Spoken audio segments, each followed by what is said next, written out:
Welcome to episode 11 of the Current Backloggers. The date is April 23rd. I'm your host, KCP, along with my good friend and co host, Cody G. Cody, how's it going? Pretty good. You scared me there. I was messing with my lights and just this rager, but it was not as good as last time. Yeah, this is our second recording tonight because we recorded a whole episode, but for some reason, 4 minutes of it recorded. So, this is our do over. So, I think this is the first time we've literally done a full do over. So, I feel like some of it's going to have to come off as pretty forced and hopefully as natural as possible. But we're going to have to literally talk about things we've already talked about. So, it's going to feel a little forced. You know what I'm saying, Cody? Yeah. Warm Diet Baja Blast tastes horrendous. Ooh, there's something about Diet Pop that's warm that's just... It's got to be almost ice cold to be bearable. So, what have you been up to, guy? Deja vu. See, I know. Just playing video games, man. Working, putting stuff together, working on eBay stuff. This is just so odd to repeat myself, I but know. have a package. I decided that I'll keep you guys updated on this package I sent to an eBay buyer that has no ratings, and ratings is like an important thing on eBay. But mailed it off, and it was supposed to arrive on the 20th. It's now the 24th, and it's keeps getting shipped around to different distribution centers, and I'm afraid the package is getting damaged. And yeah, it's supposed to go to Illinois, and for some reason it's sitting in, I forget what state, but definitely not Illinois. So part of me thinks I'm getting scammed right now. Some elaborate paranoid thoughts that somehow they're also involving the post office. So next week I should have some more updates on that. You know what this sounds like? What's that? This, the way you Sounds said like a podcast we just recorded right before this. it. Well, this part will actually sound different. This sounds like, because I didn't think about it until you said it sounds like you're trying to involve the post office some way. This sounds like Creepy Water Guy, how he always involved. He's Do you always want to involved. explain Creepy Water Guy to people? To the Um, listeners? yeah, so we used to work at a movie theater, and there's this crazy old man that came in by himself every single, I was going to say every single day, but it wasn't every single day, but it was close to it, at least a couple times a week. And he was nice, but he's the most paranoid guy in the world. And he just always thought the thought the cops or somebody was just always following him and was always paranoid and just always told us these crazy stories. And he told me that he knew the cops were onto him this time because he showed me his ID and he said, "Look at the photo." Yeah, I see it. Yeah, don't you see how my face is like round? Uh huh. Now here, look at this, and it was his updated photo of his ID. Do you see the difference? Oh yeah, I do see it. And I thought he meant he looked a little older because that was the difference. But he said his face was long in that, so it obviously couldn't have been him because now his face is long. So they changed the way his face looked, so that way they'd be able to capture him.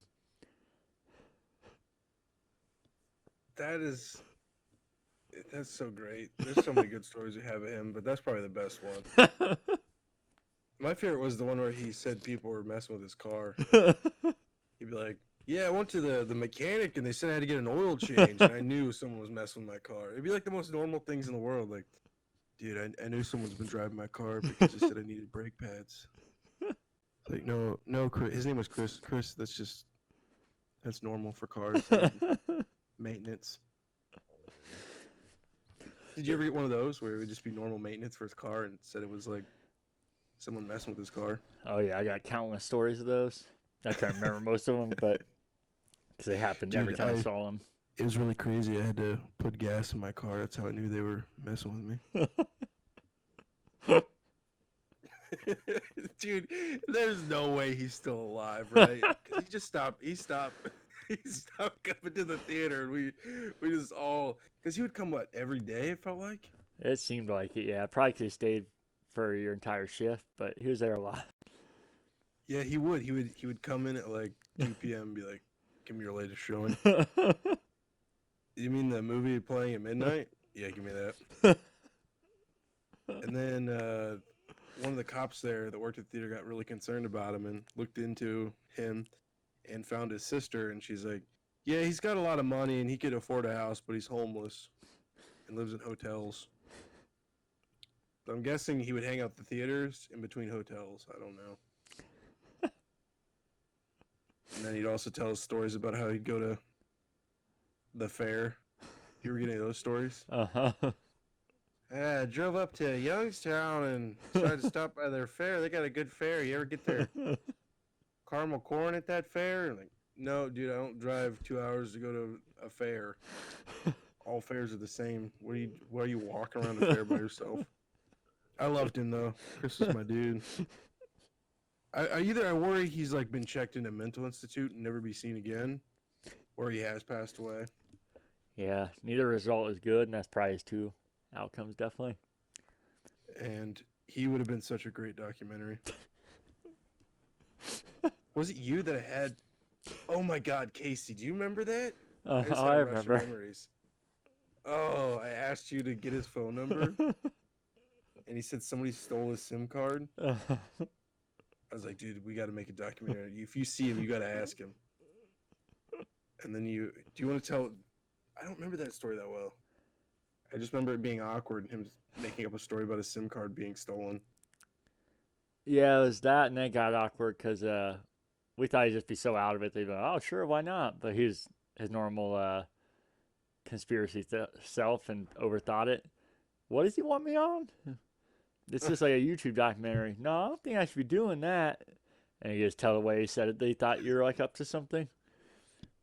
Do you think we became part of his stories to other I'm people? sure. Maybe that's why he stopped coming. Well, I think we also probably scared him too because he hung out at our theater and a fast food restaurant on the other side of Columbus, and somehow we'd still run into him at that White Castle. And I'm sure he was really confused. We're like, "Hey, what's up, Chris?" Like he definitely thought it was the Illuminati or something. Shit, man. What are you guys doing over here? Probably sharpening a knife or something. Oh God. So, you been up to anything besides your eBay hunt guy? No, that's just organizing eBay stuff, mailing stuff out. It seems like someone will buy something on eBay. I'll get it to the post office and be set, and then I'll be home for 1 hour, and someone else will buy something else. Yeah. It's like, man, can't this all come through at once? But I appreciate people buying stuff. It's a fun time. I enjoy it. Little hobby. I don't think I'm making money yet, but Gotcha. Well, I know how you feel. This deja vu. We're just going to roll with it because I feel the same way. But for me, I've been doing a normal 40-hour week. 40-hour work week. But felt like I just lost my mind for a second. But as I told you, it wasn't a full 40-hour work week, I guess. I got paid for it, which was nice, but did a half day so I could watch the NFLdraft and spent more than 4 hours watching the draft. And you were waiting for me to start this because they said it'd be over by 11:30, which is already a good chunk of time. But went to I think 12 o'clock and watched every second of it and loved it. And I guess we could get into the draft from here if you want, Guy. yeah. Um, so we're talking about how the first three picks were all former Buckeyes, which was crazy and super awesome. Though I don't know if you saw everything I posted about. That was the first time 2 and 3 were taken from the same college because I technically the first one wasn't Ohio State anymore, but that was the first time 2 and 3 were ever the same college. Well, I don't know if I didn't expect that pick. I don't think anybody really expected the Lions to take him. Did you? I thought they could. I wasn't shocked by that. I thought he would be one of their candidates. It took me a second to remember his name too, man. Really? Yeah. Yeah, no, I think he would have went in the top 10 definitely if they didn't take him. I think everyone was rating him real high. But yeah, so started with the Bengals taking Joe Burrow, which like I said, I on one hand, I can't believe the Bengals were actually smart enough to do the obvious pick. And I said for weeks that they wouldn't take him. Last year, probably months, that they wouldn't take him. And I hate, I talked before, I hate when sports fans double down on something and then when it happens, just ignore the fact that they're wrong and don't address what they're talking about. And I said I didn't think they would take him, they definitely should have.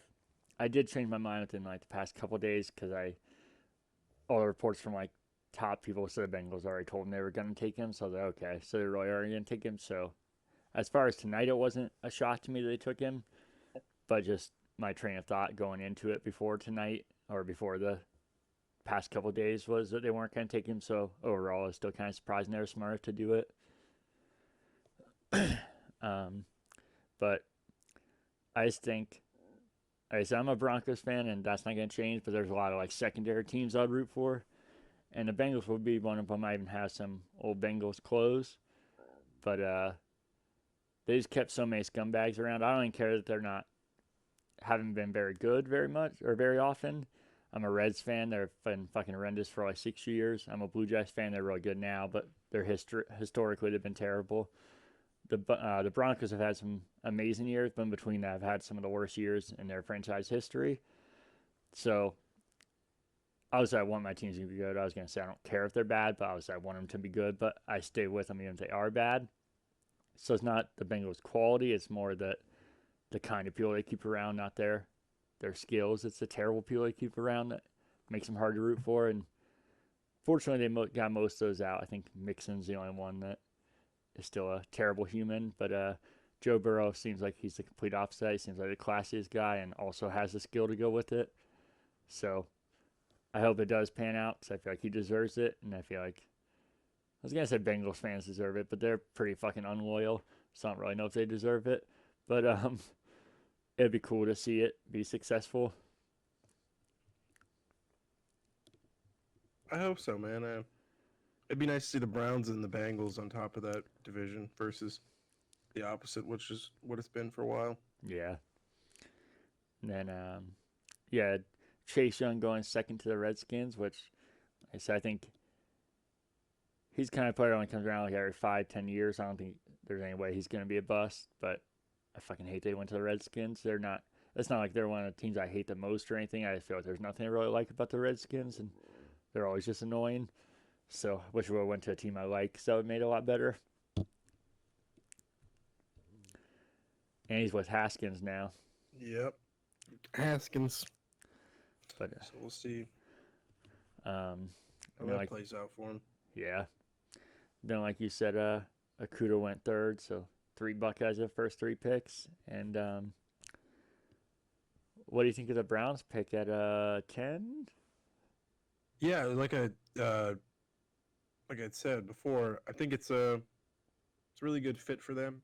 I think they needed a lot of changes offensively for Baker, and I think that was a good one, especially with him not being ready, like you had mentioned, with their free agent pickup. As long as Baker stays in, I Yeah. think it'll be a good match. Um, I'm doing it too. I just thought you would find it funny. I feel like every time one of us says, "Well, like I said," it feels like we're being passive aggressive to probably who's ever watching this because they haven't heard it. And what do you mean, like you said? You haven't said any of this shit.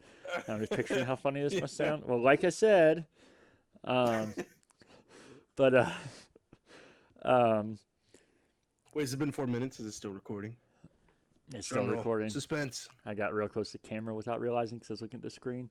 Um, but so I hate the Browns more than everything, but I try and judge everything fairly. I feel like I was expecting a terrible pick, and that one wasn't terrible. I do think offensive linemen are one of the not harder things to develop, but definitely the one of the more time-consuming things to develop. They can't just come in the league like a playmaker right away and change it because Broncos' biggest need is offensive line, and I've said that for like 4 seasons now, and I want them to fix that more than anything. I feel like that's easily been their biggest concern. I see like even some of the quarterbacks that have struggled would been decent to good if they had a decent offensive or even decent offensive line because they've been fucking horrendous.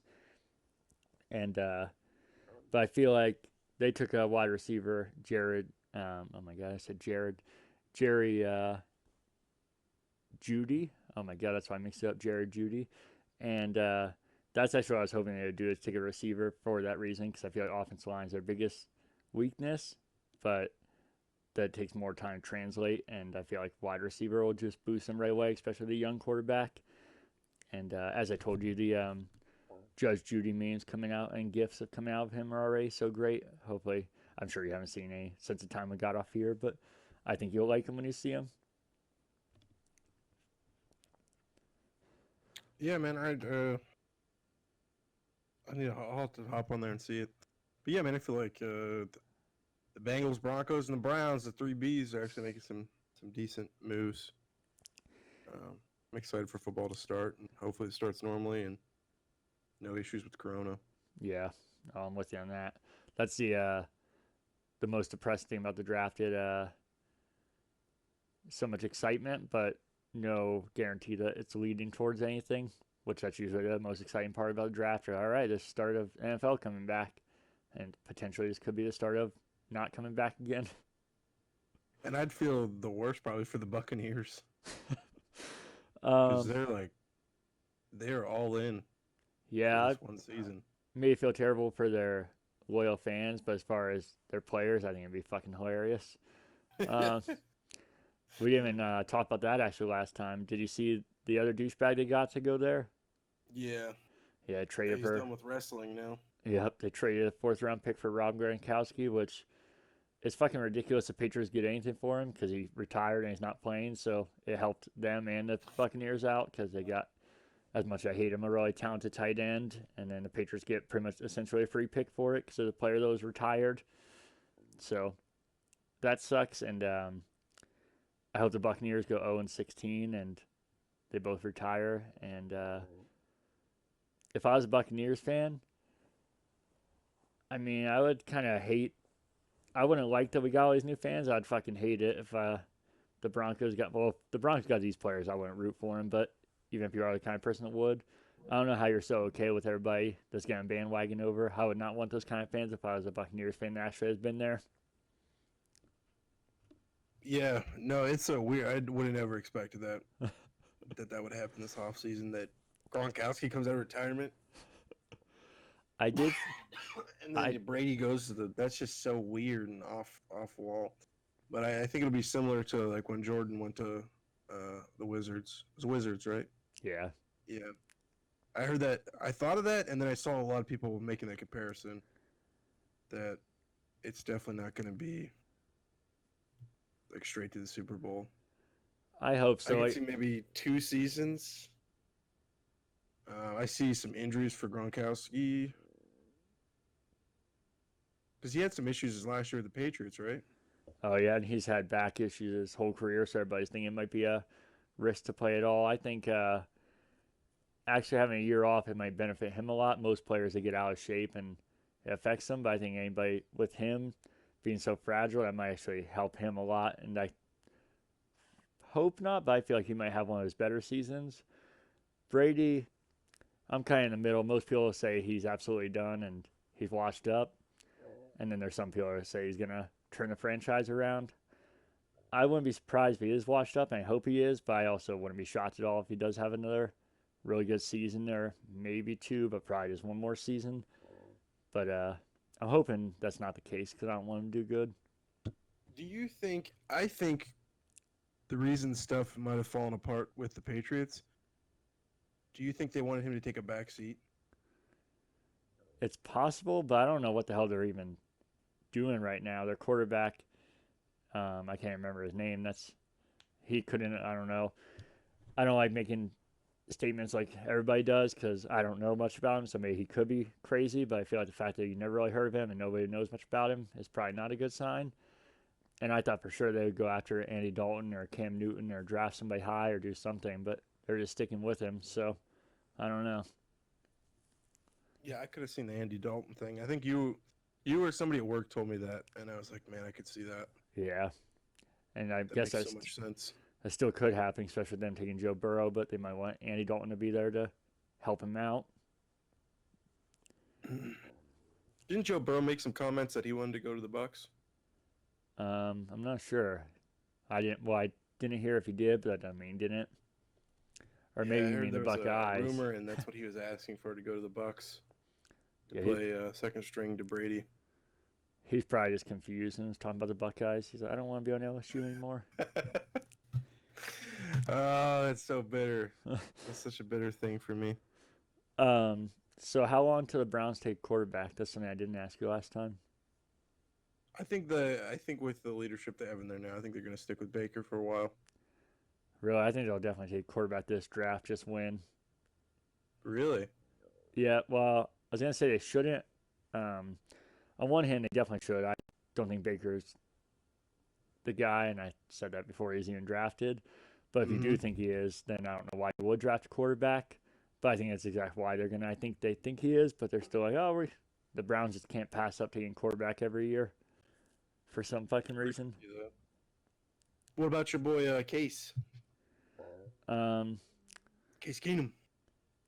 he's not bad for a backup, and I think he's one of the people that fell in the trap of Denver having the worst offensive line in the league in front of him. I don't think he would have been a superstar or anything, but I think he could have been better than he looked in Denver. And obviously Baker Mayfield's going to start over him, but I could see with how fast things can turn, especially Cleveland fans, if he had some bad games, Case Keenum goes in. So we'll see what happens. I don't know.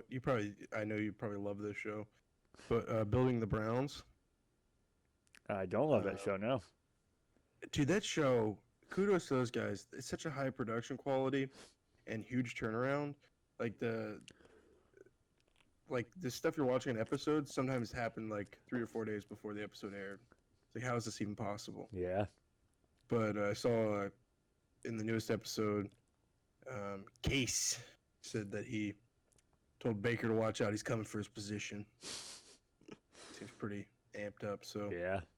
I, my mind kind of goes to. It kind of reminds me with Hogan. Mm-hmm. I don't know if you remember that, where he goes in Yeah. for like, was it 1 or 2 games? Uh-huh. A couple of years ago, probably 3 years ago. It was an absolute shit show, and people quickly turned on him. Uh-huh. I could see something like that happening if the Baker stuff goes sour. Yeah. Yeah, I could definitely see that happening. Which Baker Mayfield's, if you look at his stats, have only been trending downward since like his sixth game in the league. So unless something changes, that could happen. Um, and then we also talked about I can't believe the Packers fucking took a quarterback in the first round when they still have Aaron Rodgers. It's nuts, still nuts to me. That one was like actually a genuine shock. Most of it was like, oh, that was interesting. They took him, but that was the one that was like, holy shit, I can't believe this. What do you think? What do you think that means? Do you think they just couldn't turn that down, or Um, if they're smart, I would think that would mean that he's gonna be a backup till Aaron Rodgers retires, and that's what they're doing. But they traded up to get him too, which usually like it wasn't just a pick they already had, so that means they really wanted him. oh, I didn't know that. Yeah, so and also Aaron Rodgers had an interview, I guess, the day before the draft, and it's talking about how it's been I think 12 years since the Packers have picked a playmaker, which is like a running back or receiver. So he say he really hopes that changes. And then they did the complete opposite and took somebody that is going to replace him eventually, if not now. I don't think it's going to be now, but I'm saying either way, that's the two outcomes. So I feel like he's not going to be very happy. So I feel like either they're going to try and replace him faster than they should, or they think that they can have him be a backup for a few years. But I don't know if Aaron Rodgers is going to be okay with that because, like I said, he seemed like he wanted the opposite of that. Is there a more consistent QBs in history than when it comes to Green Bay? They're just so lucky. Yeah, so we'll see what happens with that because Can that you shit. think that's like what, 2 decades Yeah. of consistency, if Uh-huh. not a little bit more? Yep. And not just like consistent, but playoff contenders and Super Bowls. Yeah, losing to the So Broncos in the Super Bowl. yeah, so Um, that's just weird. oh no, it is nuts. Um, and then we don't want to skip the most important thing I told you that. Well, I guess we could talk about the cringe first. So this being exactly what I expected of the production quality, the issues they had with their their streams, the lagging, the cringiness that happened. They talked over each other so many times; it was unbelievable, and so many bad audio cues. Like I told you, like them talking about that dude's dad dying in a tragic car accident, and then cutting to the head coach double fist pumping because they obviously they were trying to play better than that, and they were fist pumping drafting that guy, but the way they cut it, it was so fucking terrible. And there's just so many moments like that, and them talking over each other. But so it's exactly what I expected. But it's very entertaining, but for all the wrong reasons and not what they probably want. And you'll love it, Cody. It's like at the beginning, every draft when the commissioner walks out on the stage, everybody boos him, and it's like a kind of like a stick now. Like everybody knows it's gonna happen, and everybody's talking about how it can't happen this year. And then it started out, and he had this really impactful message about the virus and everything. But then he's like, "But we all know there's just gonna be one thing that's missing this year, and that's gonna be being able to boo me. But Bud Light Stelzer didn't want you not to be able to do that this year. So, guys, let's hear it." And then he turned around, and there's like this giant TV. It was like 15 people video chatting him. Boo, boo, boo, boo, boo. You know, cutting out. Come on, guys, you can do better than that. Boo. Oh, this is so fucking terrible. What are you guys doing? Thank you to Bud Light Seltzer. God damn it, dude. um, and then, like I said, the main thing that we gotta make sure we get in there is that when Roger Goodell was down there, you could see behind him a fucking Connect, which was so unbelievable. And that one is obviously not a product placement like the Bud Light shit because Microsoft doesn't even sell the Connect anymore, so I don't think they would pay him to have that in there. So the commissioner of the NFL literally is just rocking a Connect still for some reason. I still have one. I'm not mocking. I just think it's fucking weird. I well, I wonder if people, if someone's like, "What is this?" If he knew the answer, what is this device in your basement? Something the grandkids play with. I don't know. Um, I talked to you compare this how this is gonna be like for you, like how E3 could be, where you get all the presentation and the stuff that makes it over the top and cool taken away, and all it's really left is a cringe, and they realize how bad it is. Because the NFL has always had some cringe, but there's been so much presentation behind it and so much build up that you don't really see it. But when all that's left is the cringe, that's all you see. And I just hope that's not what E3 turns into. And I feel like, kind of like with E3, there's probably going to be some great cringe compilations of the NFL draft, especially this was just one night. We still got 2 more days of this shit. For sure. I think the hardest thing about the draft is the most exciting thing is done first, Yeah. and then it just slowly kind of tapers off. But I also said, and I still stand by this. This is the one time where we could say our production quality is equal or even more than the NFL draft for Yeah. this podcast. So all of our viewers should thank us. Just everybody in the comments thank us right now. Don't laugh, Casey. It's very serious. But Sorry, sir. we worked very hard to make this podcast higher quality than ESPN and the NFL draft.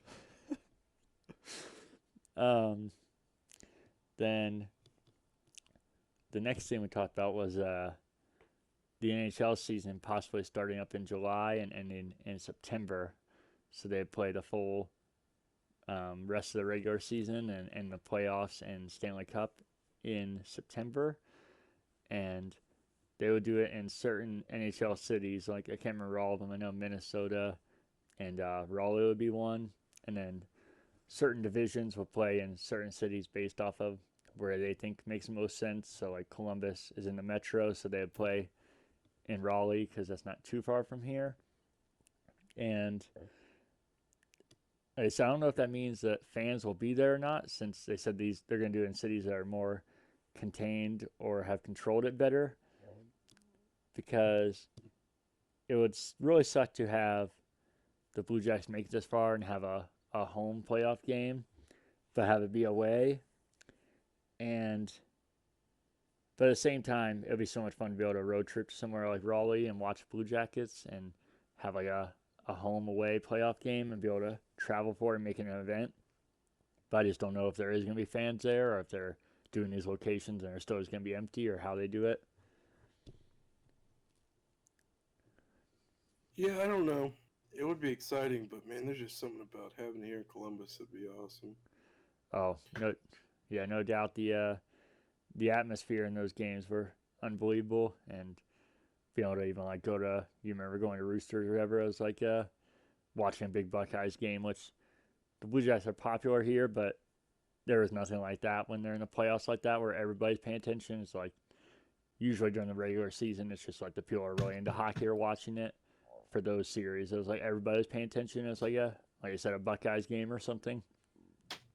And winning the Stanley Cup is going to be like a little asterisk beside it that it won't be considered like a legit Stanley Cup win or something like that. Someone will have excuses for it. And then I worry if, who wins, what are they going to do for the parade? Will there not be a parade? But then I think you had a good answer or a good response to parade. Yeah, because like I said, I definitely think you're gonna have those people that say this is not a real Stanley Cup and fight it. But if the NHL is doing it the way they're proposing, that they're going to play out the regular season and still have the playoffs in the Stanley Cup, I feel like that argument is not valid because every team still has, they still end up playing the same full season. Everybody had the same amount off, everything. So I feel like that only is kind of a fair argument if they do just start the playoffs like they have talked about. Not well, that's NHL haven't talked about that. It's been a theory. And I think that would, as much as I would love that, because I'm a Blue Jackets fan, and that just put us straight into the playoffs, and there'd be no question if we make it or not, because we're like just hanging on to a playoff spot. Um, I do think that would be unfair, and you could make the argument that that's not true with Stanley Cup. Even then, I think that's a little. I think you can make an argument either way, because those other teams, you could be like, well, everybody still played the same amount of games, so you should have done better the rest of the regular season, but like I said, it is a little harder because some of those teams have played less games than us. So you could make the argument if they played those games, they would be ahead of us, which hopefully wouldn't happen. And the Blue Jackets would benefit more than any team if the playoffs just started right away because we've had historical injuries that no team has ever had to most of our top players. So if we could start right now, we would be the team that benefited the most from that. Especially, like I said, we're just hanging on to a playoff spot. So if we play the rest of the regular season, I still think we would make it, but there's obviously a chance that we wouldn't. So I do think that's the fairest way to do it, and I feel like the asterisk argument is invalid if that's how they do it. And then, yeah, like you said, I have thought about the parade. I don't think there's any perfect solution, but what I was thinking the best solution is that if the season's not going to end until September, and I'm assuming the NHL is going to start their next regular season when they normally do in end of September, early October. They just combine that with the Stanley Cup winner with their home opener and have like a huge celebration the day of, or do the Stanley Cup parade the day before and then the home opener the next day. But then we talked about how there is, like I said, there's no perfect solution. The issues with that is you're going to have players that weren't on that team that got signed as free agents celebrating a Stanley Cup they didn't win. And then you're going to have players that won a Stanley Cup that aren't on your team anymore that don't get to celebrate. But I don't know if there is a better solution than that because I feel like no matter what they do, there's no perfect solution for it. No, 100%, man. And it'd just be cool to get a Stanley Cup and have, be traditional. Yeah. it would suck to have the Blue Jackets go this long, and especially for like a fan like you, from the beginning, and it's been shitty for like a gosh, what, almost 15 years, Oh yeah, and then to finally win, and then have all these like little issues with it or asterisks. yeah, no, for sure. Um, and then I told you how their two goalies, Corpusalo and Elvis, they re-signed both of them for 2 more seasons after this season, and they got them for steals for both those. They're crazy deals for both those players for the way they're playing, and I just can't believe how cheap they got them. And it kind of sucks for the players, but like I said, I feel like in our history, the players have gotten the best of us, so I don't really feel too bad. But both of them seem like genuine guys, so it kind of sucks. But at the same time, I would way rather the franchise succeed than two players succeeding. And also, I think with Corpusalo, um, people Elvis did so good that like I said, people are so narrow sighted, especially with sports. That's my main thing I hate with sports. They're just whatever is in front of them is what they see. Elvis did so good after Corpusalo got hurt that everybody's like, oh, we don't need Corpusalo anymore. But they're ignoring the fact that before he got hurt, he was going to the All Star game, and you don't just go to the All Star game for no reason. And so I feel like the fact they got him so cheap is crazy. And even then, if Ellis does keep playing that good, I think it does no harm to have two amazing goalies, especially when they're getting paid such a little, relatively little amount. And most good teams have two goalies, good goalies now. That was one of Blue Jackets' issues for a while. That Bob was so good, but anytime he wasn't playing, you're like, oh shit, what's going to happen? Yeah, Because you got and to have it, somebody I mean, solid. last playoff run too, man. There's a lot. I don't know shit about hockey. I enjoy it, but I'm pretty clueless. But from what I could tell, man, they were really relying on him. Yeah. He was doing some crazy stuff, man. And I don't know. He's not doing so hot this year though, right?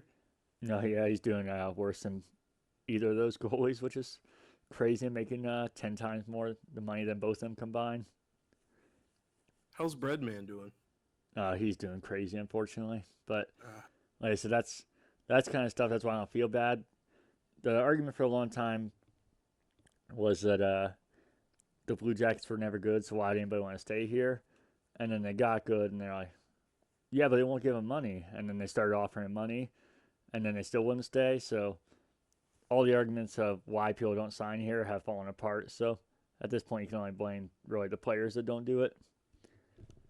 yeah, I don't know if it's the city or if they want, big cities. That's my only guess because both of them left for less money to shittier teams.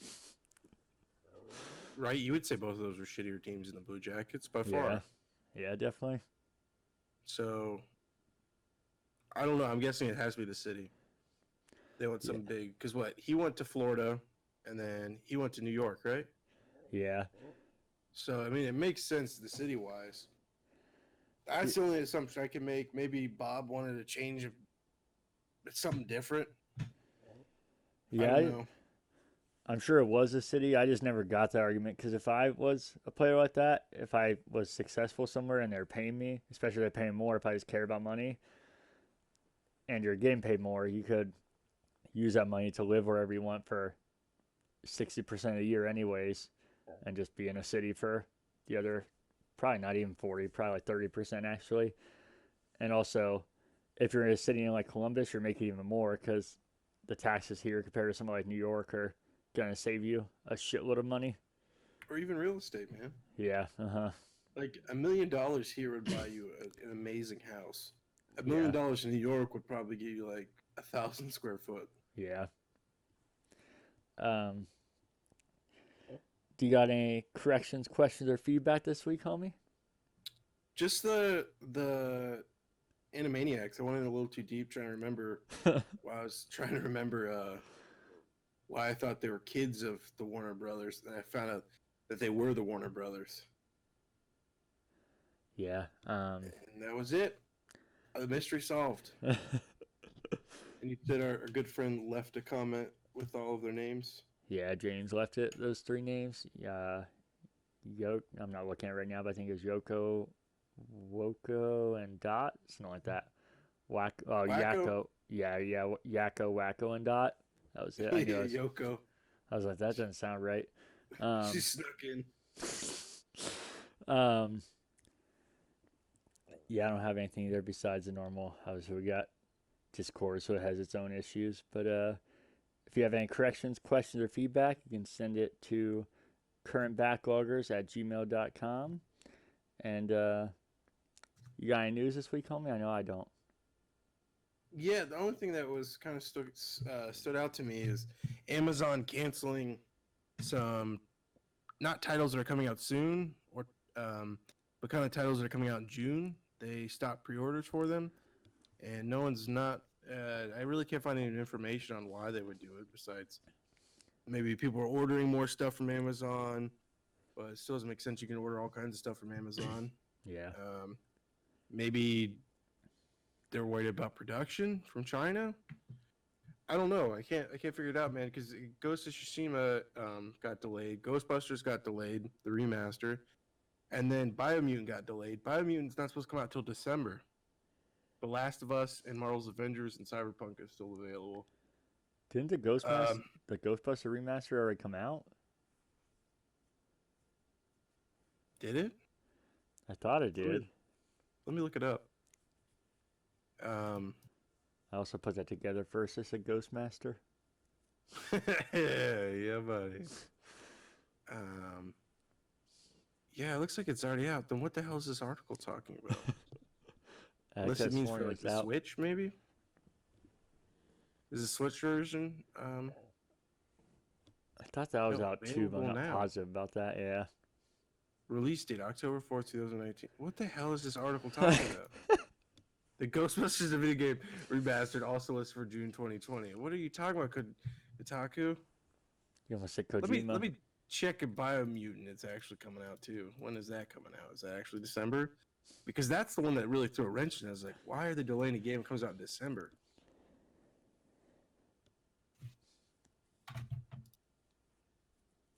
Oh, maybe it's there's no real listing for when Biomutant comes out. Hmm. Maybe they're slimming down on games that they're unsure of. But Ghost of Tsushima is pretty certain. Yeah, at least as of now, for sure. So I don't know. I don't know why they delayed it. Maybe people have pre-ordered all of the copies they plan on getting it. Maybe they're tired of having a huge amount of copies sitting in warehouses. So they're Yeah. slimming down on games that um, watching what copies they buy of games they don't expect to be popular. Because I'm sure Last of Us Part 2 and Marvel's Avenger and Cyberpunk, which are all still available pre-order, they'll know they'll sell a lot of those. Yeah. But these other ones, I don't see them selling much. So maybe they're trying to be wary on how many they order. Yeah. And they've gone through their pre-orders possibly. But yeah, so maybe we'll find out eventually. Crash Bandicoot, random mobile game popped up for it. As far as I wanted to check and see if it's on the Play stores. As far as I know, it's only a certain amount of people have it, and it's a super early build of it. But it's just your endless runner, kind of like Subway, whatever that Subway sub. I don't even know. But then you had Temple what was the Run. other one? The one that kind of started it, Temple the Run. jungle. Yeah, Temple Run. Gee, where's my Yeah. memory? I need some more aspartame to And get then this your Alzheimer's kick started. Subway Surfers was the other one. I was trying to remember it. Yeah, it's very similar to that. And I was kind of worried. I was like, man, this is a little late to the party here, guys. We don't. These things stopped being popular like 7 years ago. But I forgot that Crash Bandicoot's gameplay is very similar, Yeah. incredibly similar to those games, and Definitely. it's almost like those games were copying it. And I've watched some gameplay of it. It looks a little cartoonish. The graphics aren't the greatest thing in the world, but it's of course an early build. They have multiple levels. Looks like some boss action, different characters. So I'll try it out, but it's hard for me to stick with a mobile game more than a week, which is Uh, fine. I guess it's a free game, and if I sat and played a game for a week, a normal game, that's usually about what I'd spend too. yeah, I'll definitely check it out in the same way as you. I doubt I'll stay hooked to it, but I definitely try it. I always like Crash. Oh, something I forgot to add with the Amazon's thing. They also delayed their MMO, the one that's getting a lot of Oh hate yeah. for being about colonialism. But that one they actually cited COVID and the stay-at-home policies, which makes sense. So I don't know where this plays into it. It has only been delayed to August 25th. I'm kind of excited for this game. I like MMOs. I actually haven't even heard anything about it till you said it. Oh, really? Yeah. Yeah, it's called New World, which is probably where a lot of the hate comes for Oh yeah. colonialism. But I would definitely recommend checking out the trailer. There's some cool aspects of the of MMO I never thought of. Okay. Just the premise too of like it's kind of like a sci-fi version of Columbus, not Is the it? city. The namesake of the city. Mm, good old Christopher. Um, I gotcha. Well, the only other news, I guess I do got a couple things. Um, you got the trailer for the Mandalorian season 2 that I told you about with young Yoda, and then you, you got the Xbox One X Double XL. These were both IGN exclusives, and both complete bullshit. But they were funny, but incredibly dumb. And the Mandalorian one was actually part of it was really well done because they either used parts of his real voice acting and cut it together to make it sound like a new trailer, or they got somebody to make it sound like him because it sounded identical and was saying lines I don't remember.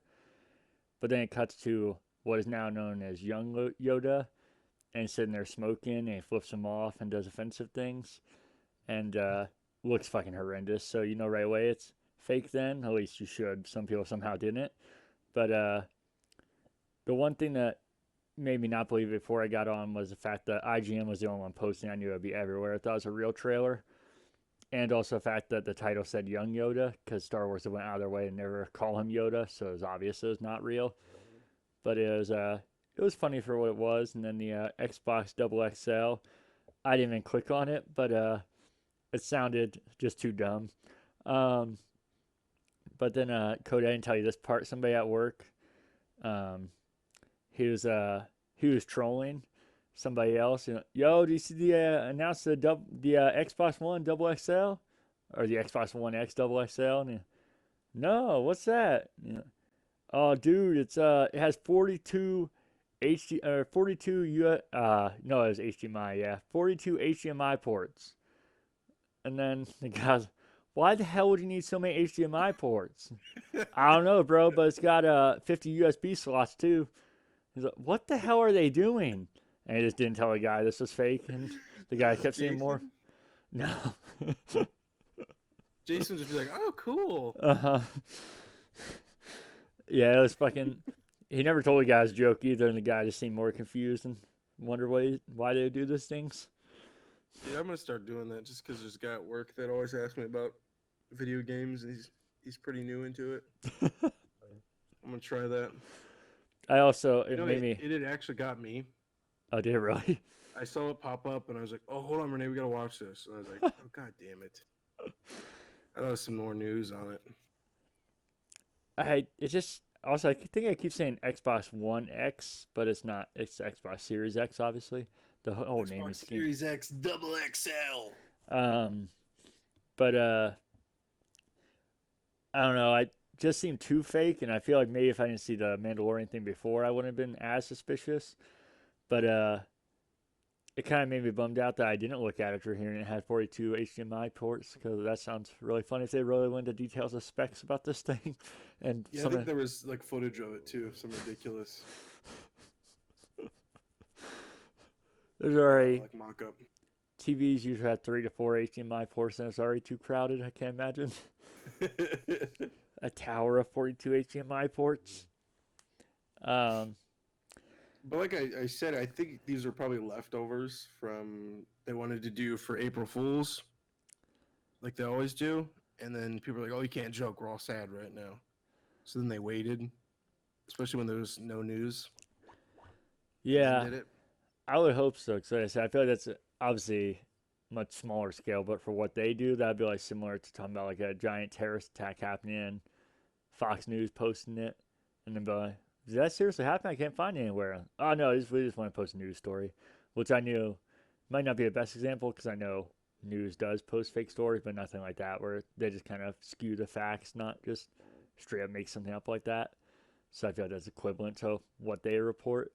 Um, but yeah, you could be right there. Could it be they're late April Fools?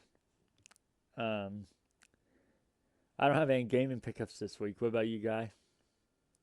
Just the wrestling ice cream. It's returned. I think from what I could tell online, the last time it was existed in some form was 2008. I don't remember it besides from being a little kid and seeing like pictures and stuff from the ones from the 80s when they first started. So I looked online and the only people had it around here was Giant Eagle and went in there expecting like there's no way they have it, and they had like the area for it was just packed full of boxes.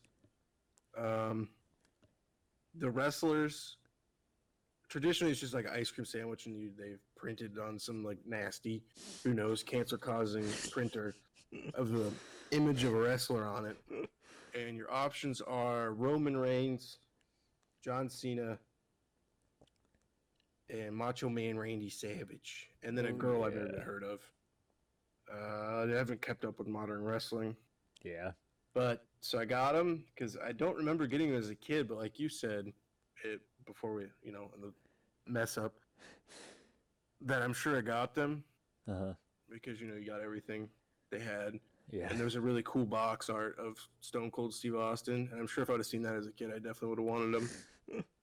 Um, but so I never had them before, at least in my memory, Yeah. and I wanted to try them out, and they were delicious.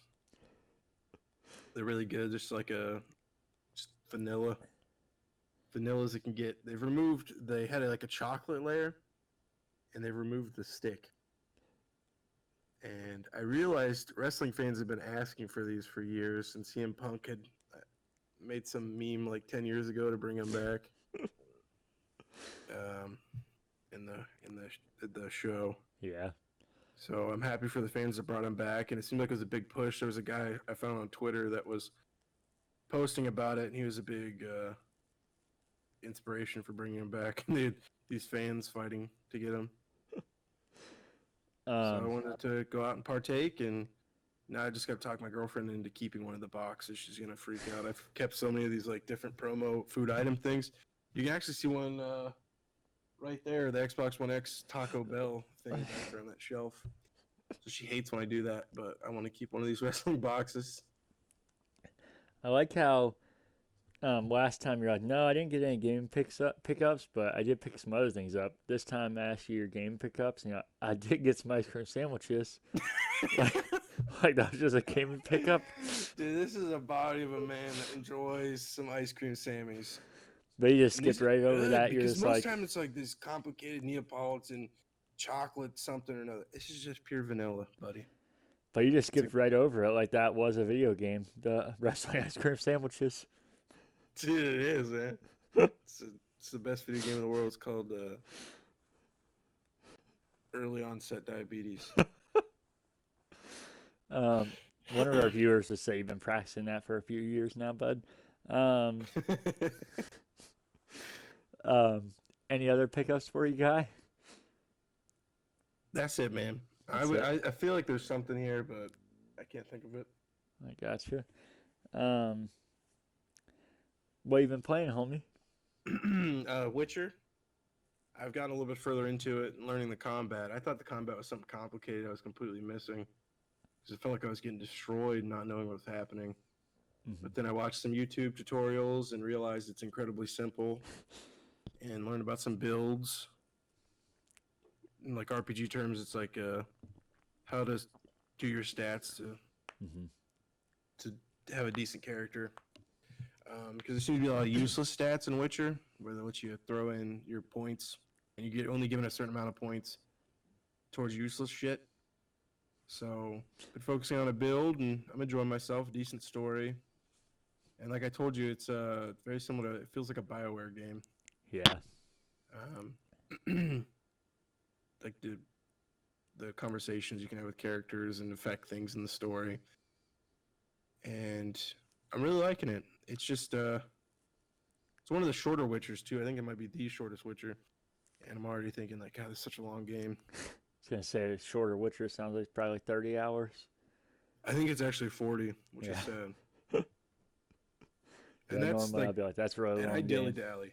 Uh huh. Like I've probably spent about 15 hours, and I'm only a fifth of the way through the game. Jesus. So, but yeah, so that's been fun. And then Warzone, of course, which probably gonna play a couple rounds after this. Yeah, I was Right? gonna.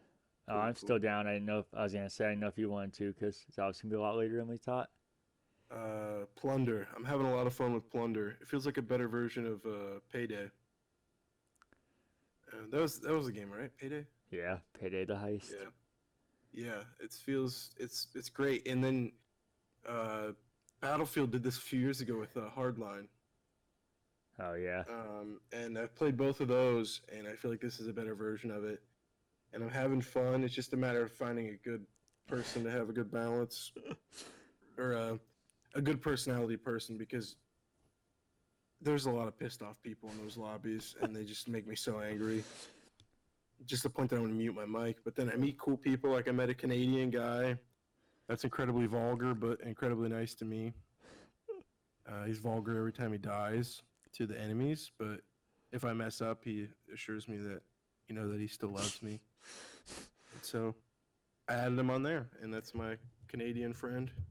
I think you And mean it feels boyfriend the great, way you like, because I'm described yelling at that. people and getting real aggressive, and we're screaming about each other's moms and stuff like that. And I'm meeting people on there and talking to them, being friendly, and it feels like old Xbox. But I can tell we're all older.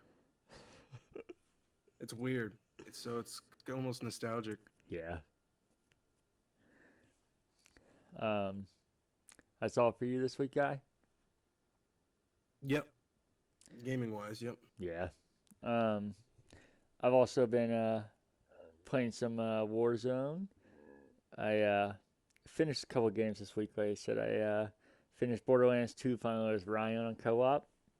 That's the main storyline. We own most of the DLCs, so we're gonna play through those and do some side missions that we haven't finished, which will probably keep us going for a good amount of time.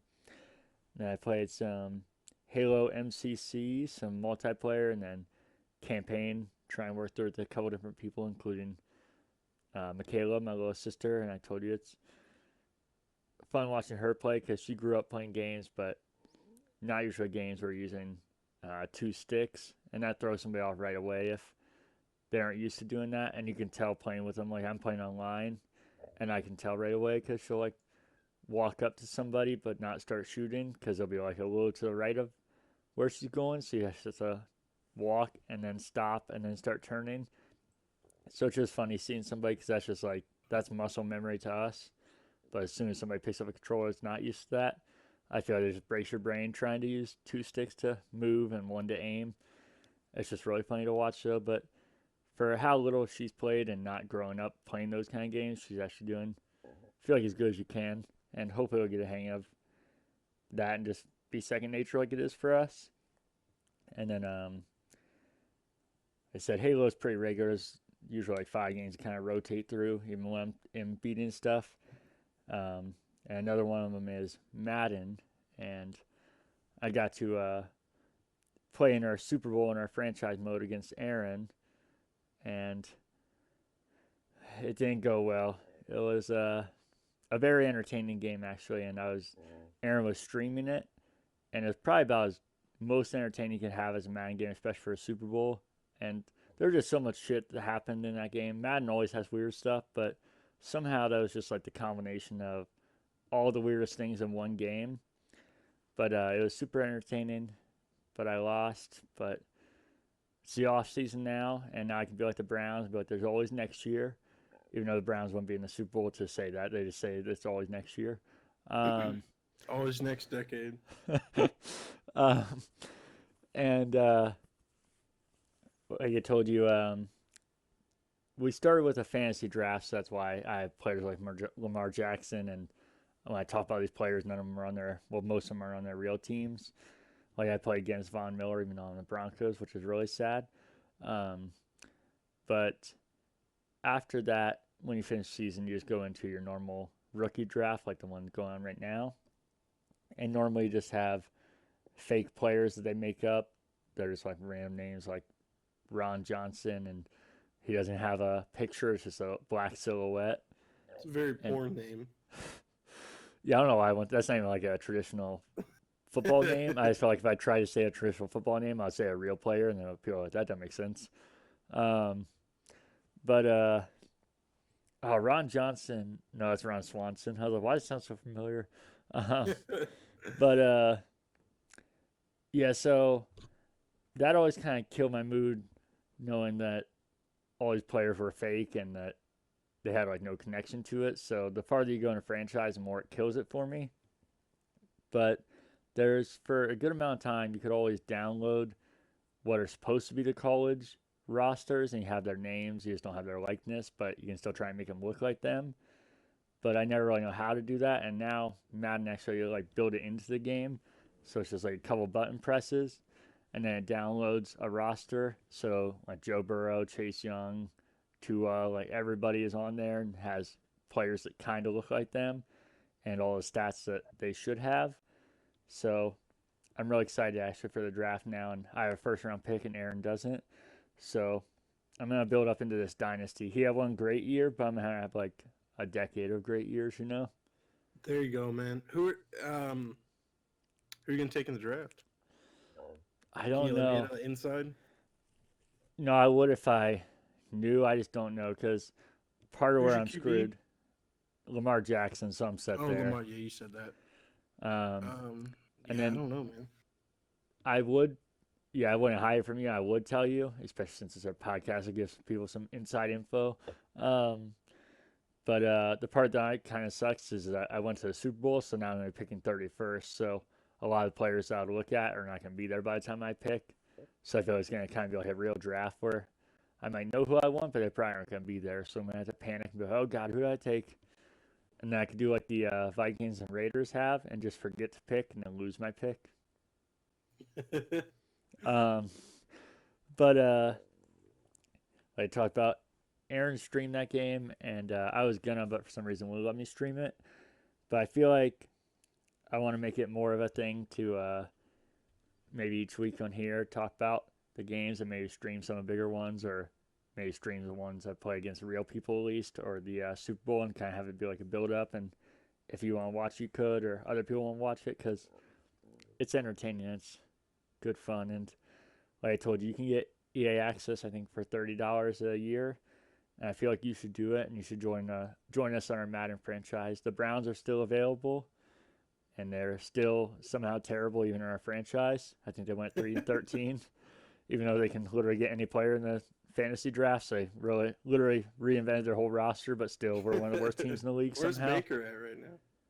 Oh God, I don't remember. I'll tell you next week. I remember playing against him, but I don't remember who it was. Um, I played a little bit more Dreams. I haven't put too much more into that, but I'm still really liking it. And then I I was gonna say I felt like I already talked about Borderlands this episode, but I didn't talk about the other game I beat, which was Twin Breaker on Vita. I beat that, and I guess I could talk in the news. I told you when we recorded that I was listening to a Sacred Symbol Plus episode, and they said how they're gonna bring Twin Breaker to Xbox One, Switch, and PC, which is super cool because I feel like the game is really accessible and a lot of fun. And I've tried. I thought about recommending it to a lot of our friends because I feel like I said it's so easy to get into, but I feel like it's so confined because most people don't have anything PlayStation, so that's a big barrier right there. But I feel like if it's on everything, it'd be a lot easier to recommend to people. Um, Yeah, for sure. And I mean, there's just so many games on that thing. It's insanity. if you get Xbox Game Pass plus EA, what is that? How much money is that a month? $20 Can't at remember. most. Yeah, I think Game Pass is 15. So yeah, 20. And that's saying you do month by month. If you broke it Yeah, up in a year, who knows how much that would. yeah, What is especially it? with I don't know. Quick math. $12 or something. That's insanity. the rip-off deal Xbox supposed to do for Game Pass Ultimate. I'm paying almost nothing for it and paying $30 a year for EA access, which I can't imagine. Crazy. If I heard that as a kid, I'd be like, "What?" And you're one of the rare people that I know grew up with the Sega channel. I didn't know Yeah, any motherfuckers that had that. yeah. Like I said, I didn't get very long because we weren't fortunate to have it either. It was just one of those things that something was wrong with our cable for a certain amount of time, so we got it for like a year or something. And yeah, it was that show was so ahead of its time and fucking amazing. So yeah, that's I experienced and absolutely loved it and hated when I didn't have it. So yeah, I know I'd go crazy if somebody told me about having Game Pass and EA access at that time. That's bonkers, man. But now people are like, "What? You have to spend $5 a month and you don't even get to keep the games?" But back then we were like, "What?" We're talking about you, Trevor. Oh, I'm glad you said that. I didn't talk about when I was talking about Madden. Trevor, we were talking when we first recorded this. What was your comment about when you said Cody?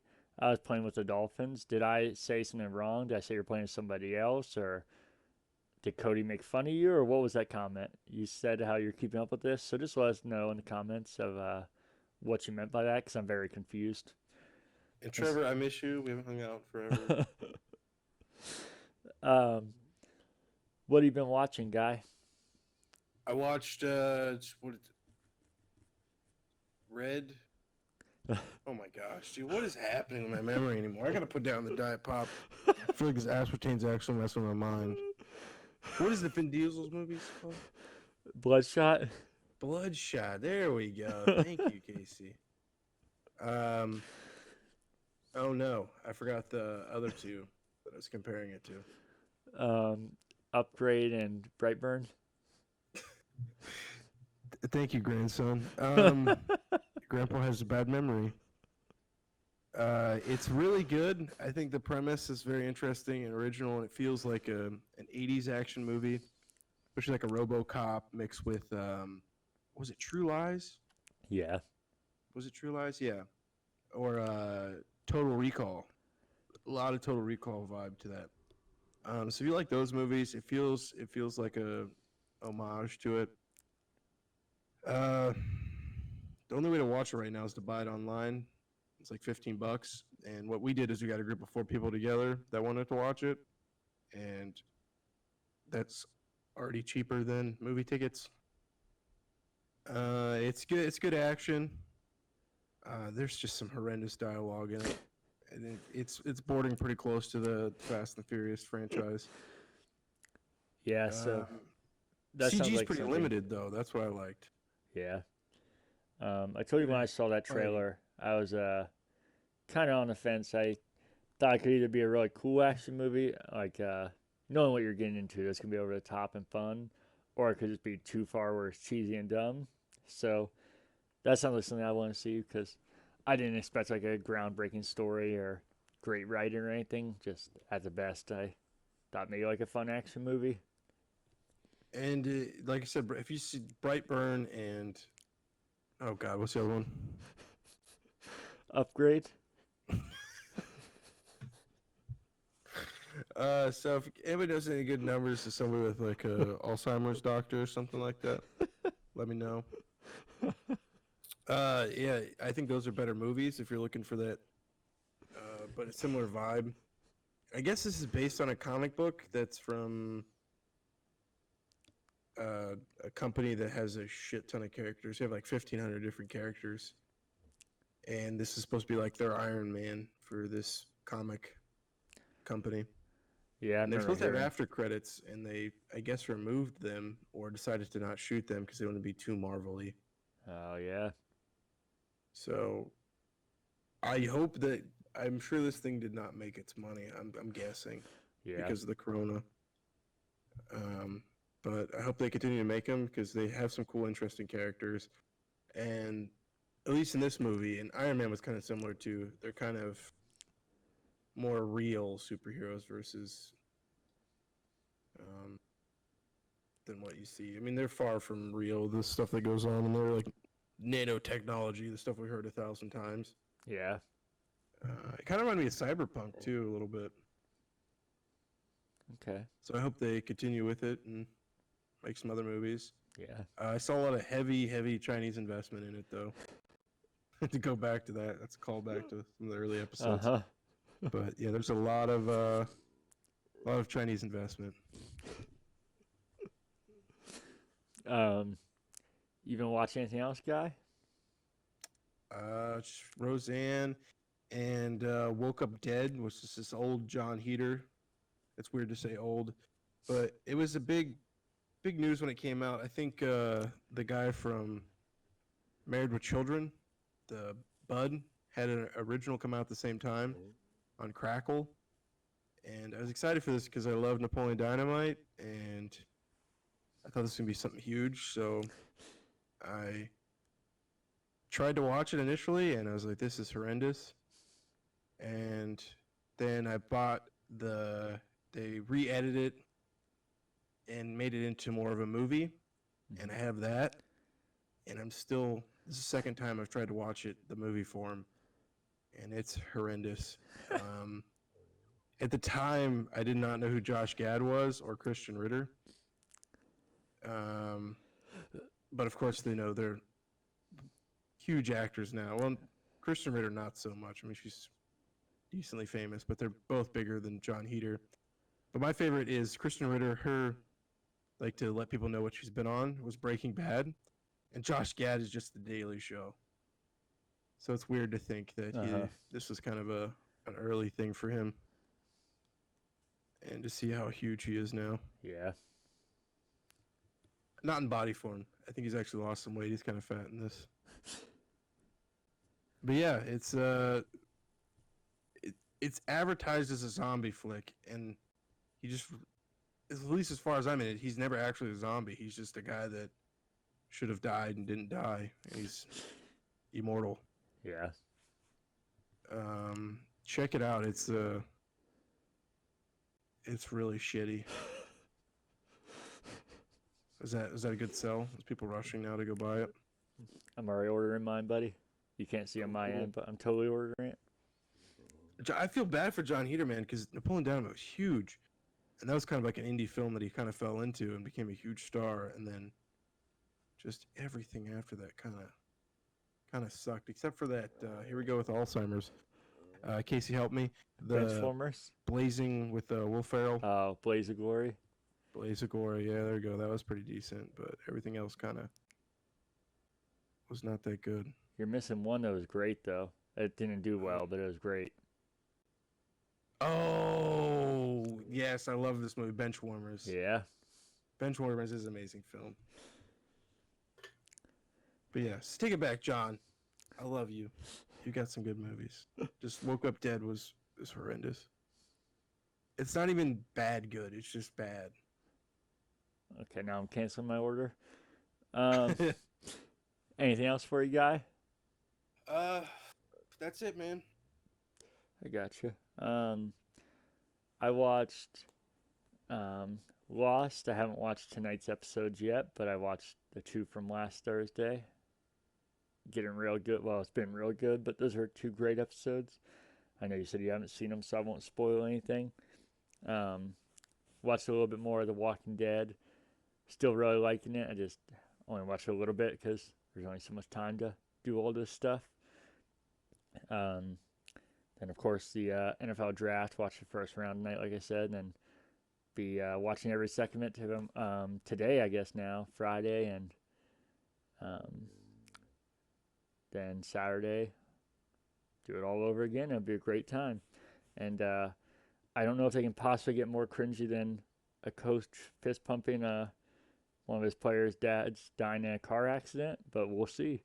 And then as a, as I told you, I was on the PlayStation trying to find Scott Pilgrim the game, and I typed in P, and then pizza came, or a movie called Steve's Pizza Tours came up. And I was, what the hell? I love pizza. So I clicked on the trailer, and I immediately was hooked. The trailer was fantastic, which might sound like I'm trolling or joking, but it actually looked really interesting. So I was like, "Hey Danielle, you want to watch this?" And she's like, "Yeah, it sounds interesting." So we weren't able to watch for a few days, so I didn't want to watch without her. So I started teasing myself and started finding other pizza documentaries online, and um, I can't look up at you. I'm trying to stare literally down from the camera because I keep seeing her face. um, These are um, such ridiculous names too. Jeez. so on YouTube, I found one called "The Guy Who Survived on Pizza for 25 Years," and it's fantastic. It's shockingly about a guy who survived on pizza for 25 years, but he just loves pizza and eats it for almost every meal. But as he says, he's not a savage, so he doesn't eat it for every meal. Um, but this guy, it's terrifying to watch. If anybody knows me well, watch this, and you're just watching a documentary about me, almost down to the exact detail. Even how he special orders the pizza, he gets light sauce or extra sauce and well done. I get light sauce and well done. And there's just so many weird things that normal humans are not like, and he does the exact same thing. But it's actually very, really entertaining and should be satire. It shouldn't even seem real, and it's kind of depressing me saying that because I said that's my life and this shouldn't be real, but I'm just calling it as I see it. Um, and then that one was on YouTube, and then here I'll look for your help again. What is it called? Vimeo. Um. Oh no. Yeah, yeah, you had it right. Okay. Um, I there's almost said a Venmo. We yeah. just talked about how you messed that up before. Their logos are even similar, same colors and everything. But there's a really good pizza documentary on there called "The Best Thing I Ever Done," which is about this Italian guy that moved to New York City before pizza was big there, and he opened up one of the biggest pizza shops. Not size wise, it's super small, but like popularity, one of the biggest ones. Even to this day, if you look on any website, it's in like the top three.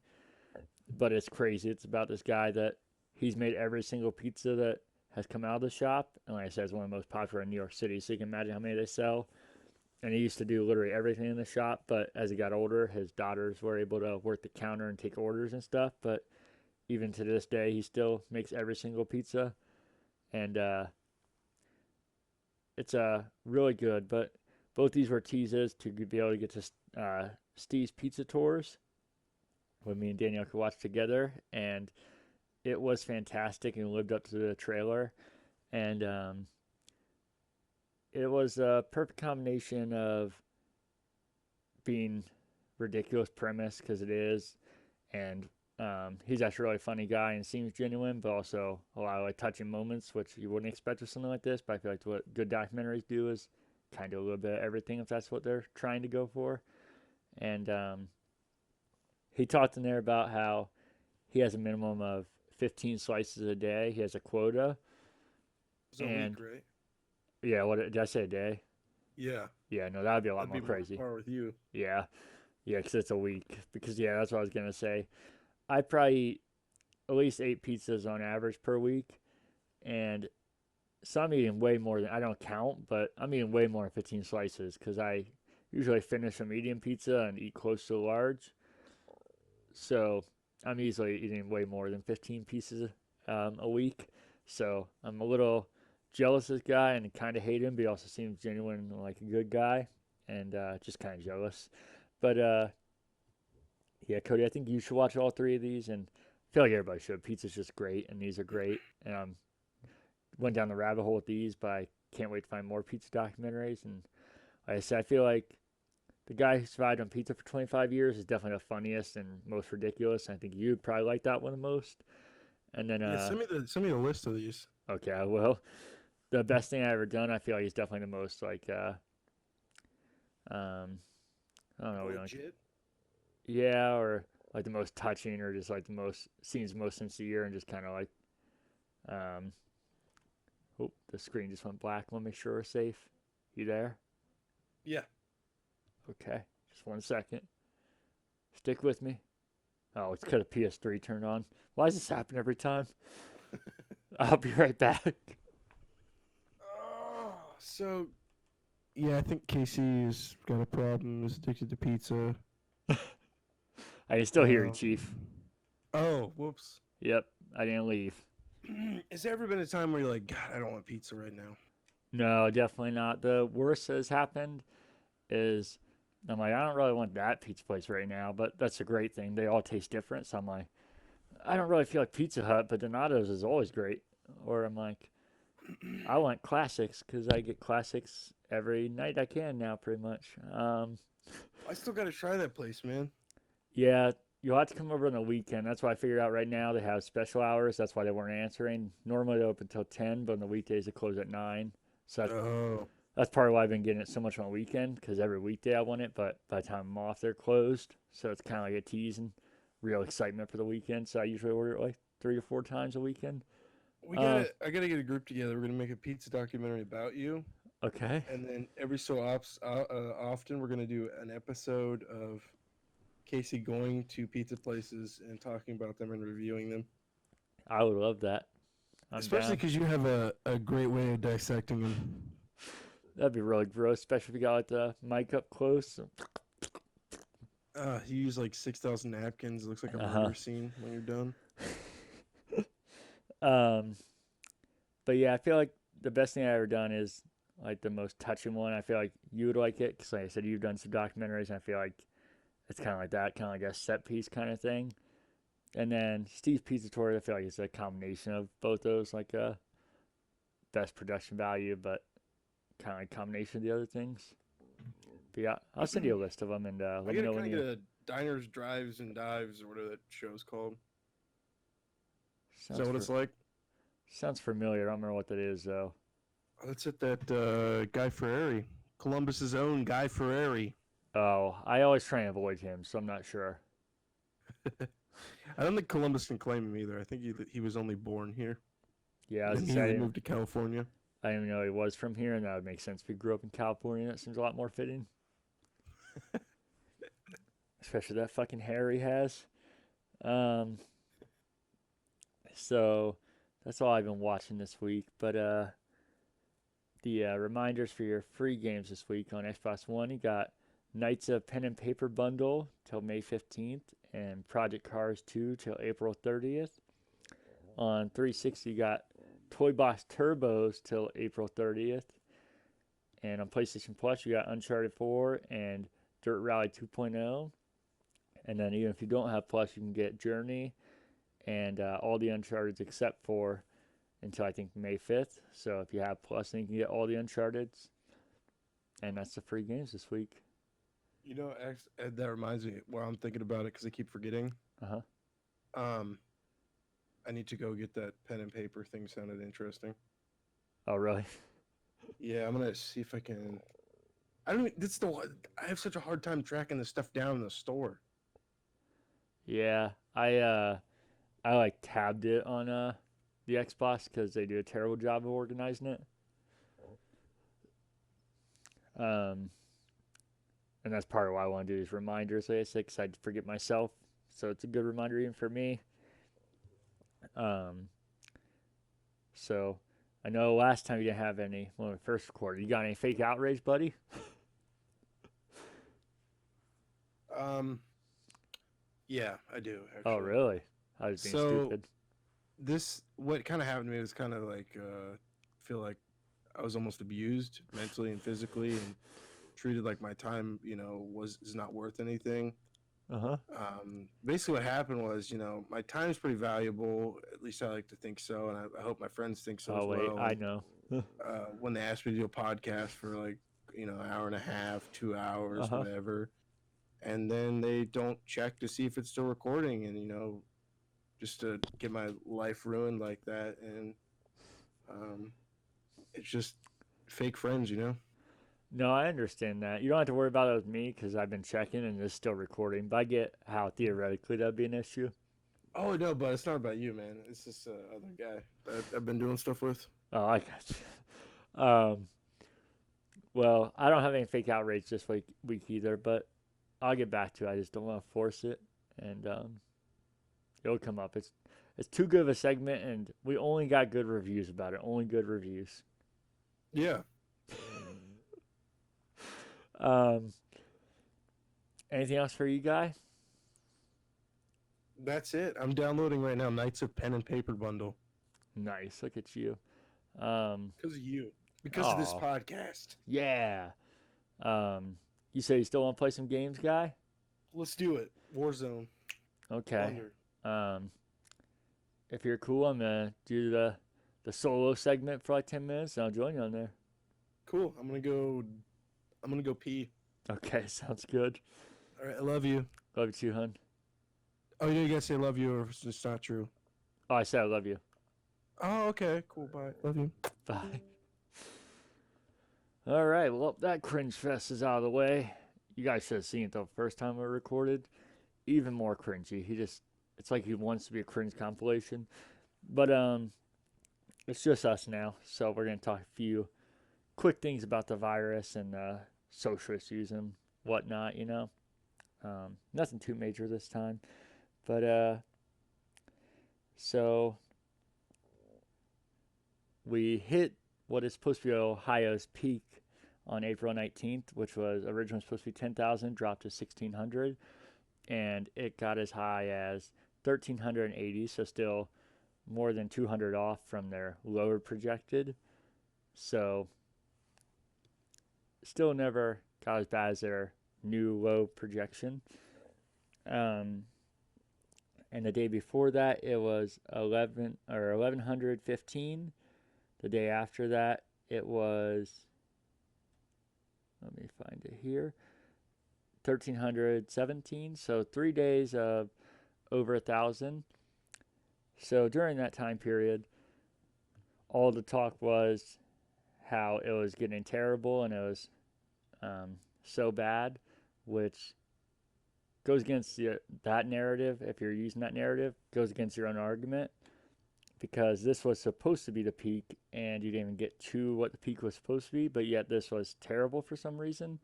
And then the part that was even more stupid here with that narrative is that the protests I was talking about last week, um, people talked about how the protests were the reason it skyrocketed, but these are the same people that said how there's no way to know until 2 to 14 days after, and even then, you don't know most of the time. But somehow, a couple of days at most made a jump almost 900 people, and the sole reason was these protesters. So you can tell it's just you gotta stick with your narrative and run with it, because that doesn't make any logical sense. And then the day after that, it dropped to 806. The day after that, 392. The day after that was 577. And magically, the talk has completely died down from those numbers, and that narrative isn't happening right now.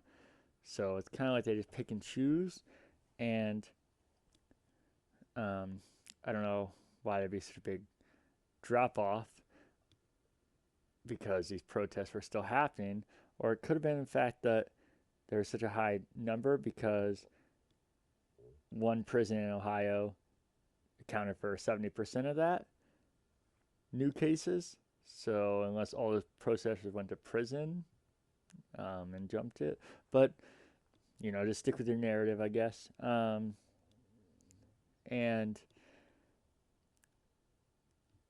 talking about narratives and numbers and all that, I try and cover both sides. I feel like I definitely have, I was even more slanted towards one side because the narrative is only one sided right now, so I'm trying to balance it a little bit, but still I try and be balanced and talk about both sides and every instance and everything. So I do want to talk about um, the opposite end of that, somebody that's, I want to say, more on my side, but not sticking with the narrative, because this person I don't really agree with a whole lot, but it's somebody that's not sticking with the narrative. So was somebody that's closer to what I believe, and this person is Las Vegas Mayor. Um, what is her name? Let me look it up here. I had it, but I lost it.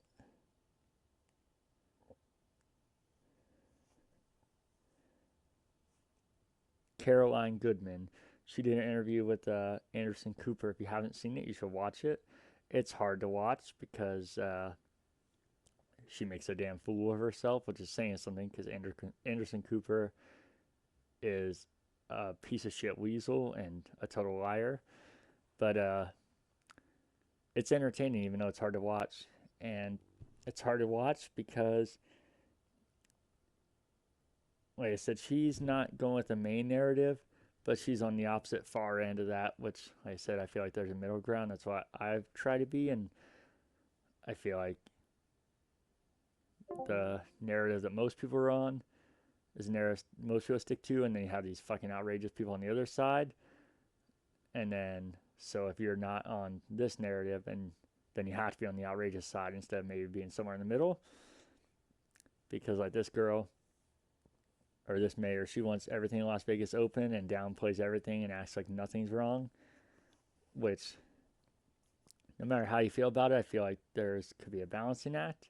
Kind of like not how everything has to be shut down indefinitely, and we're just gonna wait for a vaccine, and even then, there's no timeline. We're just gonna wait for humanity to fall apart just to save a very small population and not have anything left. But she takes like I said, the opposite end and just acts like nothing's happening, and seems like she wants to do more harm than good. And like I said, Anderson Cooper is a total piece of shit and a weasel. And no matter your political views, I don't know how you like him. I actually didn't have an opinion on him for a long time. So he seems like a good guy, but the more you watch him, the more he's not alone in this. There's plenty of people on every side. So it's not, like I said, not a political thing of trying to trap people into saying things they don't mean, or tricking them into questions. But then he also takes the opposite end, where he's gotten caught lying many times, like the hurricane when he was in those crazy storms and the water up to his chest, and then you see the real footage and it's like to his ankles and he's just fine. So I'm not sure why. So I feel like it's kind of like the sticking to the narrative thing and how you have to be one sided. Yeah, this girl was a complete idiot, and that's all people are talking about, but they don't address the fact that Anderson Cooper is a liar and a piece of shit too, which is funny because, like with Donald Trump, if he's an idiot, then he can't say anything good because he's an idiot or he lied about things. But Anderson Cooper can be a piece of shit, a known liar, but he made somebody they don't like look like a fool, so then you can't talk about him. And I shouldn't say he made her look like a fool. He tried to. He definitely did the normal thing where he tried to trap her. He tried to get her to say things she didn't mean. But I'm not going to blame him, even though I don't like him. And like I said, not just stick to the narrative I'm following, because he did try to do that, but he didn't need to. She was a complete idiot. And I feel like they're always going to try and do that, but the smart people are smarter to realize they're doing that and to not play into it. And she did not at all. Well, she made it even worse because she said she knew that was happening, but then not only fell right into the trap, but just doubled down on it and made herself look 10 times worse than just falling into the trap. She just kept doubling, tripling down, and said some fucking nuts things that you gotta watch. It's very entertaining. And then I just don't know where the whole narrative is on the numbers and how everything's going to be fixed. Because like I said, it's all over the place. Like people talk about how islands are going to be the worst because they're secluded, but not because they're secluded, but because if one person gets there, that nobody's off the island, so that everybody's going to get there, or that those islands are travel places, so people went there, came back, whatever, they're all going to catch it. And then they talk about how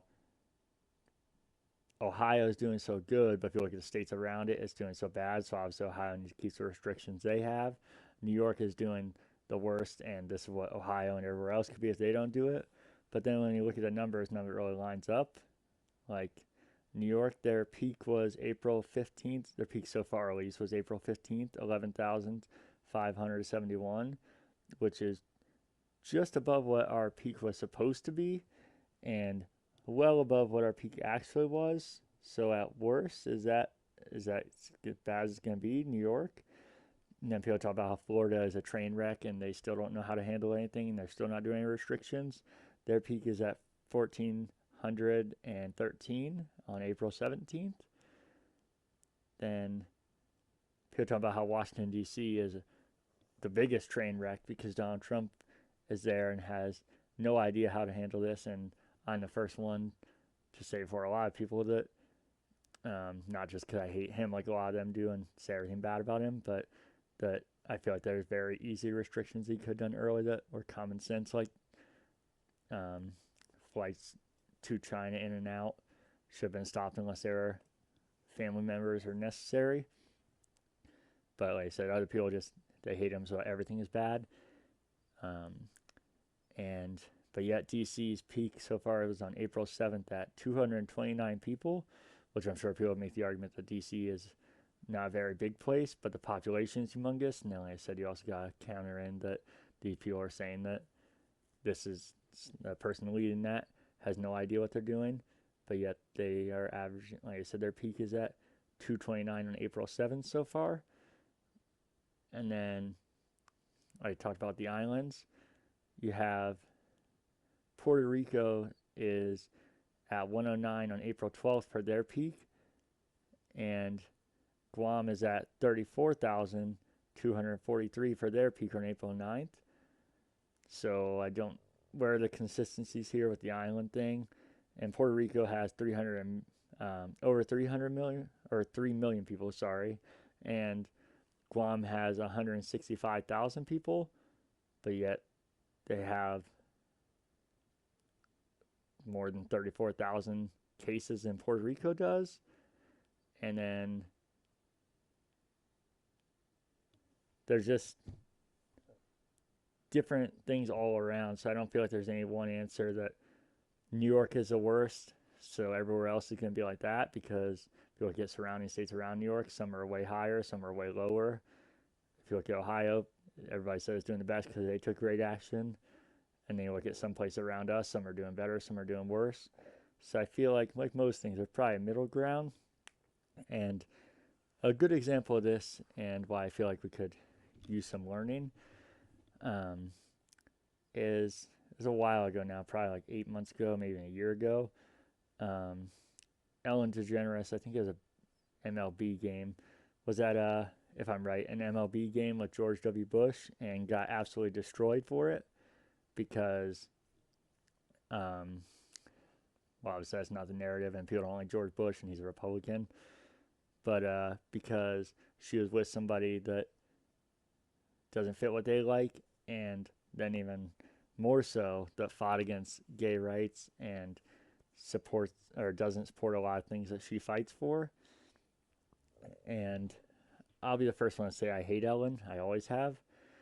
And um, but she came out and said how she thinks people are the real problem and not him, because she didn't say she agrees with those things that he fought against and that she doesn't believe in those things anymore, but she's friends with him, and people could learn to, even if you disagree on something, to still respect each other, and it doesn't mean that you have to be enemies and can't be with each other. And then she got destroyed for that because they said that she obviously doesn't know what she's fighting for, because he fought against gay rights, even though, again, kind of going with the narrative, I guess, because you're ignoring the fact that the president you love, Obama, never supported gay marriage, and him and Joe Biden, as early as when they were last campaigned together, said that neither of them support that. And then suddenly, when it passed, they were all about gay rights, and everybody just ignored the fact that they fought it as well. And you can look back at Joe Biden saying some pretty fucking terrible things about gay people um, early in his career. And like I said, I'm sure people will say that was early in his career and people change, but like I said, he has stood, maybe not awful comments, but stood by the fact that he still doesn't believe that. And as early as the last time they were campaigning together, but somebody that they like was hanging out with somebody that did fight that and they don't like, so then that person has to be canceled now too, which is so crazy. And I think I could be an example of that because I hate Ellen, but like I said, I liked that she did that, and that made me actually, that didn't change my view on her. And I wasn't like, oh, I like her now and I like everything about her. I still disagree with most of that, but I was like, yeah, I can respect that. And I feel like that's an exact example of what she was trying to talk about and what people are so unaware of and could use a lot more of. And then the only other thing I'll end with is Tom Brady's a fucking idiot. Not anything new, but I don't know if you heard, he got charged with trespassing at a park for working out during the virus, which, what kind of fucking idiot that has a mansion and endless amounts of money and space is working out in a public park anyways, especially at a time like this. And then he also um, was trying to go to his offensive coordinator's house and went into the wrong house. And but that was just played up as a funny joke.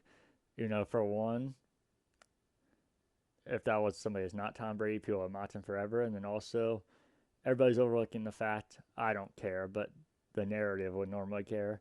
The fact that he did this on April 9th, which you should be quarantining, not going to your, even if you went to the right house, the offensive coordinator's house, why were you there? And you shouldn't be.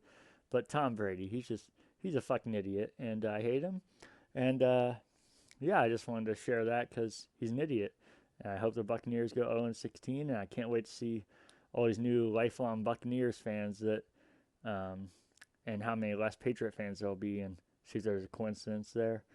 But yeah, I think it's a good ending point. So as always, you can follow us on Instagram, Twitter, and Facebook at currentbacklog, and you can email any questions or corrections, questions, or feedback to currentbackloggers@gmail.com. Thanks again for watching this week. Hopefully everything will be better soon. Hopefully I can stop saying that soon because everything is better. And even until it's not, and hopefully past that, let's try and be better and be more reasonable people. I love you.